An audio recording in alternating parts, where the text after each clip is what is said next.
All right, hey everybody. All right, look. I just did a the thing got the tips up and everything, but look, I just did a excuse me, sorry about that. I just did. Make sure I got all this stuff off. Yeah, give me a second.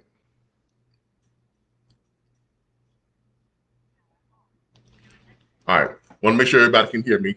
I want to make sure I turn my headset off because I did a live earlier outside, um, and the sound didn't come out just right because I was outside and let's see here, featured links while live. You can select links to show in audience in the live broadcast. Okay, yeah, I already did that. All right, all right. Let me show that one. Okay, cool. There we go. I've shown that one. I hate all this stuff with some action needed, for your live and all that type of stuff. It be tripping me out, man. Really be tripping me out. But anyway, I just did a freight broker transparency post. Why am I getting all this pop-ups on my live? Okay, great. That's why I don't like doing this on my computer because I get all these different pop-ups. I like doing it better on my phone, but my phone is it doesn't give me the sound quality that is needed to come across when I transfer this over to YouTube and things of that nature. But let's talk about this freight broker transparency law. Okay. As I previously stated, I did a live just a few minutes ago outside, out with my dogs in my backyard and everything. And the sound quality wasn't that good. But the new freight broker transparency law requires freight brokers to disclose their communications with shippers and how they, got their rate. Okay, rate transparency. When a truck driver or not a truck driver, when a trucking company or an owner operator makes a request, well, I want to see how you came up with the rate. There's some people call it a new transparency law. Okay, there's nothing new about this. This has always been the case.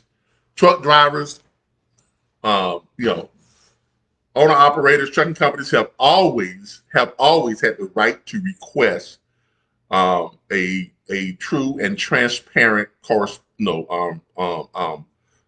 disclosure of how the broker, came up with the rate. Okay, that's always been the case. It's always been the case that truck drivers and or trucking companies and owner operators could do this. Brokers knew it because a lot of big brokers, they had it in their little, fine print of the rate confirmations and things like that. If you didn't read it, it tells you that you are waiving your right to transparency. You're waiving the right to request, the customer's information or how you negotiated this rate with the customers. Okay.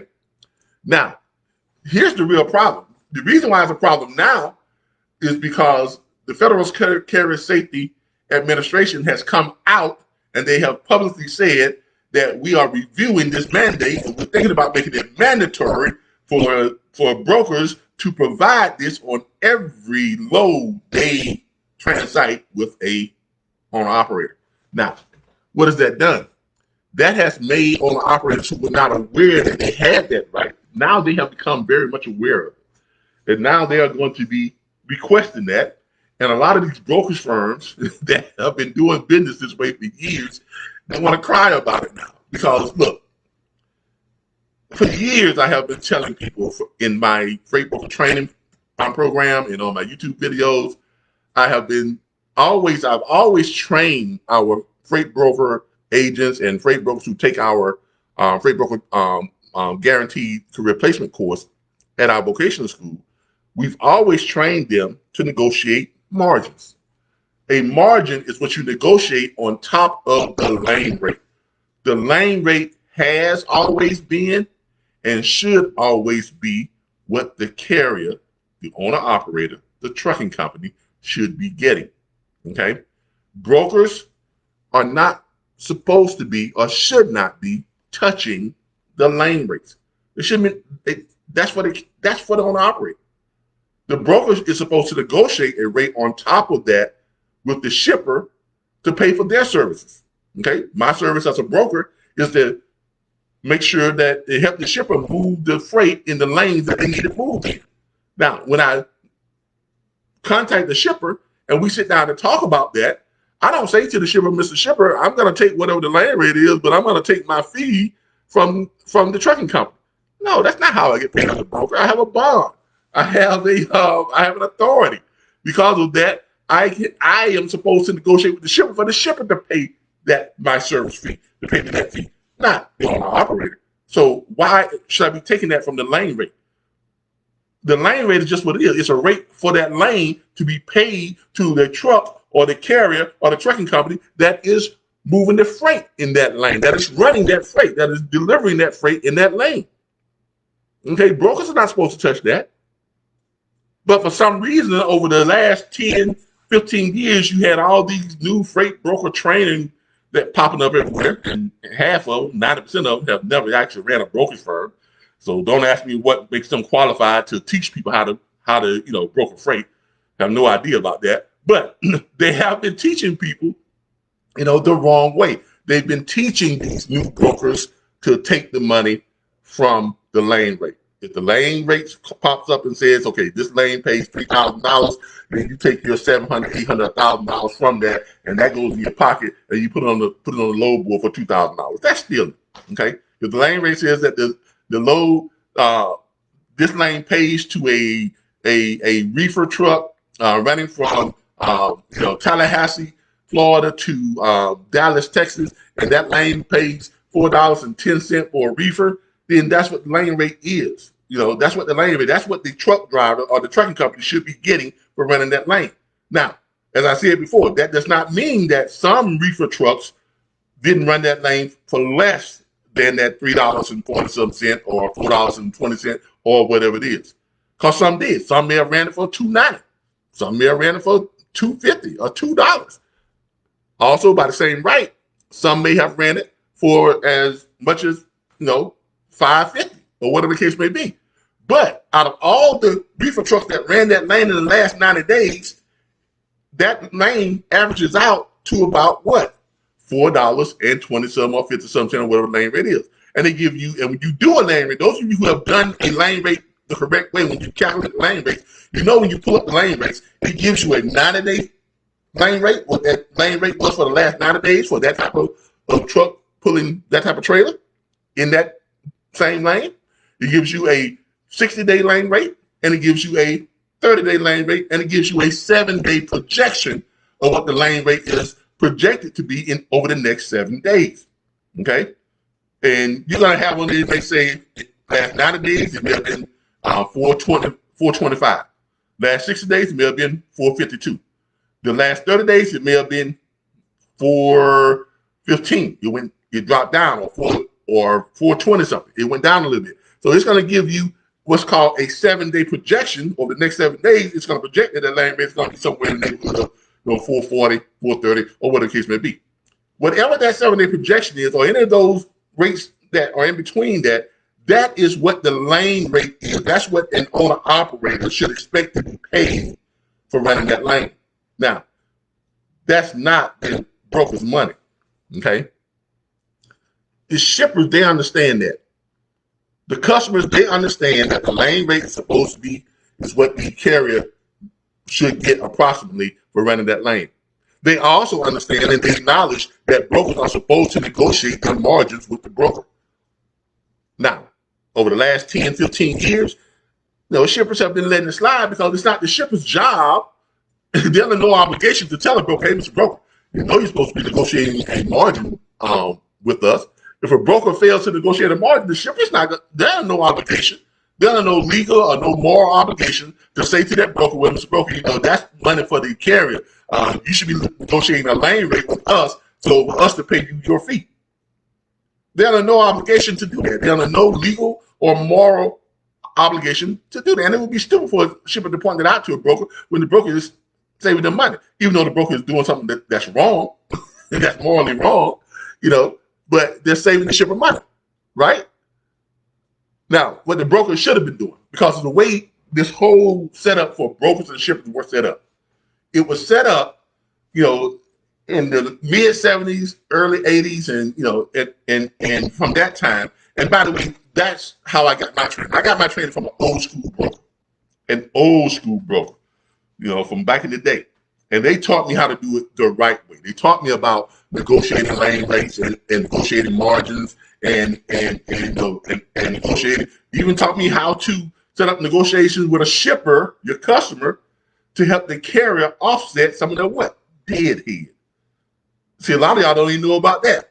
I know, because I have a lot of people who took other people's training courses. They paid good money for it. Then they take our training course. And the reason why they did that, because they took their training course, they tried to run their Brooks firm for about a year, didn't make no money. So they come to us and say, what am I doing wrong? And they take our course, and then we show them, and then they go back out and start making money. Okay?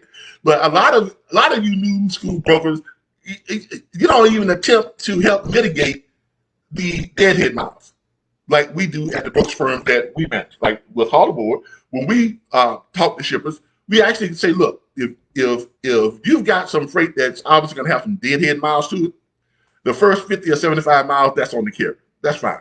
But after that, any deadhead miles over 75 miles, you're going to help mitigate that by paying, 20 cents per mile, 50 cents per mile, or whatever it is you're paying, or whatever it is you should be kicking in for their deadhead over 75 miles.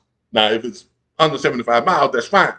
The carrier's going to absorb that. But if it's more than that, then you should be kicking in a little bit to help them to mitigate that deadhead, because they are coming up quite a long way just to pick up your freight.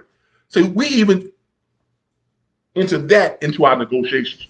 Okay, so but now you have that the Federal Carrier Safety Administration is basically forcing these brokers to show their correspondence between shippers, their customers, and how they came up with the rate. Now they're crying foul. Well, don't cry foul now. Don't cry foul now. Usually I just listen to one YouTuber, freight broker. I'm not going to call names, but this freight broker actually said that if truckers obviously he disagrees with the mandate. He disagrees with the new ruling. He is against freight brokers divulging or being that transparent with about their customers. And one of the things that he said was that, truckers, owner operators, if you're not able to make a profit in the lanes as under the current standard where brokers are taking money from the lane rate, if you can't make money on that lane, and I quote, maybe this is what it said, and I quote, maybe you should think about getting out of the business. Maybe you're in the wrong line of work. Maybe you should consider your exit plan. He went on to say that everybody should have an exit plan. Now, to me, that's just ludicrous. That's just come on, really. So you're gonna justify the way brokers have been taking money from carriers by telling carriers that if you can't make a profit, you should get out of business. Wow. Wow. The list we go through to justify, our bad habits. Right? Look. I know I'm stepping on some toes. I know I'm going to get a lot of pushback. I know I'm going to have a lot of brokers out there that are going to be, coming on this and call me everything but a child of God.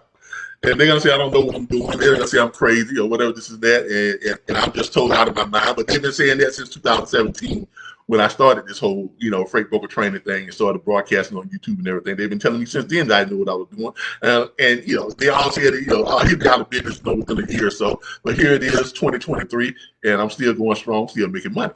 The reason why is because we do things the right way. Not only are we still going strong, but we have expanded our operation from just freight broker training, and now we are the only freight brokerage management firm in the country.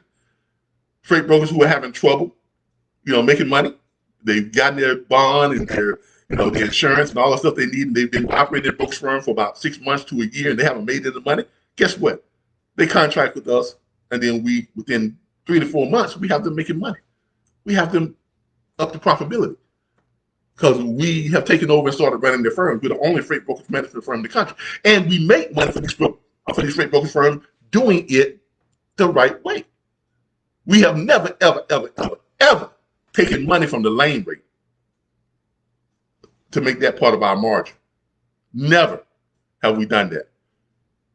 If a trucking company requests to see how we came up with the lane rate, we don't have any problems with sharing that with them. Oh, sure. What's your email address? We'll send you over our quotes. And if you want to, schedule a Zoom call, we'll show you exactly how we come up with the lane rates, and we'll show you how we negotiate that rate with the shipper and how we come up with it. We'll share with you our email correspondence of the quote that we quoted to the shipper, showing that your lane rate was this. That's what you get.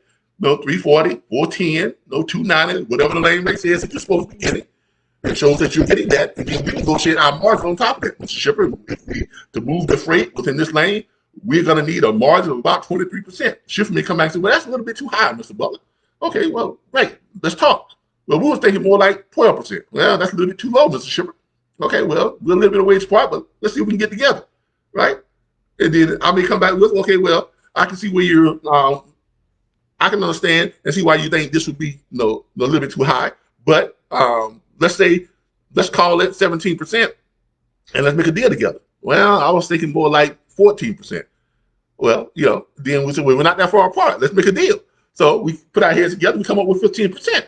And that 15% is our cut. That's our fee. That's our margin.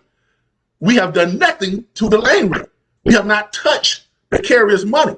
The carrier's money is still the carrier's money. Our money is that on top of it. If the carrier's lane rate came out to be $4.10 per mile, that's what the carrier is getting. $4.10 per mile, or $4.13, or $4.09. Somewhere in that, real close within a few cents, the carrier is getting what they're supposed to be getting. And if our negotiation turns up that we're getting 47 cents per mile, 56 cents per mile, 60 cents per mile, 70 cents per mile, whatever that is that we negotiate on top of that, that has nothing to do with the carrier's money. That's our money, right? And that's fair. That's called conducting business in a fair and transparent manner.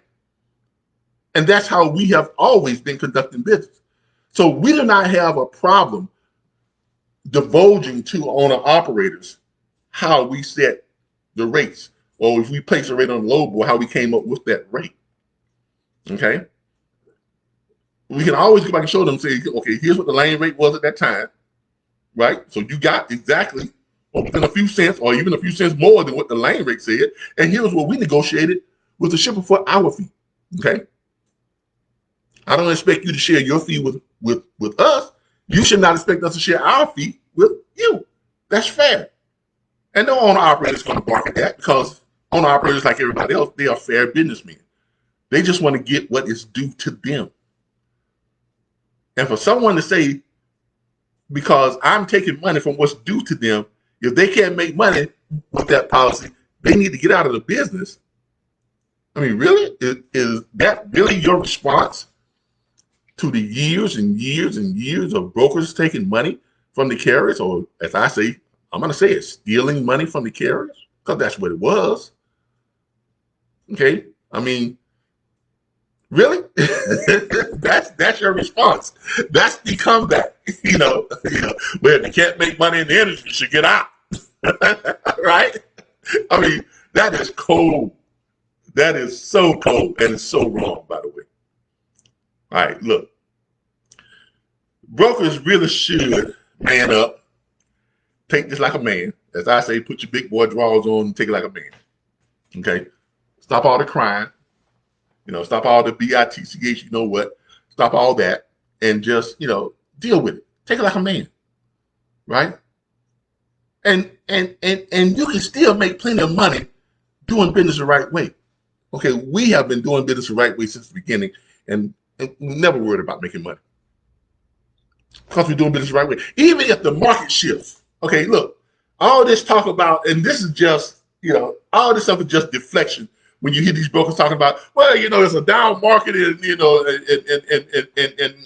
the rates are just low this time of the year, and that's why they're complaining because the rates are low. But they weren't complaining back in 2021 when the rates were sky high. Or when no, that has nothing to do with it. Okay, if the rates are low, whatever the lane rates are, you're still giving the carrier what the lane rates are. The lane rates are what the lane rates are. Okay, we don't set the market. You don't set the market. Shippers don't really set the market. The market is really set. The rates and stuff, the market, the going rates, the lane rates, and all that stuff are really set by the economy. What's going on with the economy? What's going on in the world? There's a whole bunch of different factors. There's inflation. There's recession. There's oil prices. There's the conflict. Amongst nations. There's the interest rates, the price of the dollar. There's a whole bunch of stuff that none of us are even qualified to figure out. None of us can even figure out, and it has nothing to do. None of us have nothing to do with it. So whatever the lane rates are, the lane rates are. But brokers should not be taking money from the lane rate, whatever it is. If the lane rates are high, $9 per mile, if the broker is going to negotiate their 15% on that $9 per mile, guess what? The broker's going to be fairly compensated because that 15% or that 20% of that $9 is higher than what the 15% or 20% would be on what? $3 per mile. So regardless of what the lane rates are, if the broker is doing their business in a fair and transparent manner and negotiating that rate on top of whatever that rate is, the broker is always going to make their money, and the carrier is always going to make their money, reflected upon what the economy is doing. That's my take on it. Okay. For the record, I am all for fair and transparent business operations. I'm for it. So I am for this new transparency law. I am 100 wholeheartedly for it. I have been for it since the beginning. I have been advocating for it. I have been teaching and training our freight broker people who come in who wants to learn how to do freight broker. We've been training them since 2017 to operate their business in just this manner. Okay? If you really want to learn how to freight broker the right way, I have a link here. The RBBS Logistics Learning Centers. It's at the RBBSLLC.org or .com. I'm sorry, the RBBSLLC.com. There you can take our dispatch training course, our freight broker training course. We have ebooks and things of that nature. So if you really want to learn how to do this business the right way and make money, look us up. I think we're one of the few freight broker training platforms that offers guaranteed career placement. And we can do this because we run our own freight brokerage firm. Matter of fact, we manage 2 freight brokerage firms. And so when you take our training course, we guarantee you a position with one of those freight brokerage firms. In fact, one of our freight brokerage firms, Haul Aboard Logistics, one of our people, Miss Connie Turner, she is on her way to 7 figures a year working for a brokerage firm that we manage. And she can make that kind of money because of our compensation plan, our unique compensation plan of residual compensation. We have a compensation plan that's called performance-based residual compensation. And under that compensation plan, freight broker agents can make a lot more money when they perform the job correctly. And we teach them how to do the job correctly, and they don't do as much work. So we teach them how to be professional salespeople with our professional training staff, and we teach them how to make money. And our brokerage firms make money. And we do it by conducting fair and transparent business. We don't mind disclosing how we came up with the rates for carriers because we've been doing business the right way since the beginning. And I hope and I pray that all the other brokerage firms out there, you all have learned from this. And I hope you all get it together and start, negotiating your margins the way you should be, because this is the way it should be done. Okay. So don't cry about it now. Don't cry about it. Just go ahead and learn from your mistakes, make it right, and start doing business the right way. This has been Calvin with the RBBS Logistics Learning Centers, Haul Aboard Logistics, and Spirit Logistics. See y'all next time. Bye, everybody.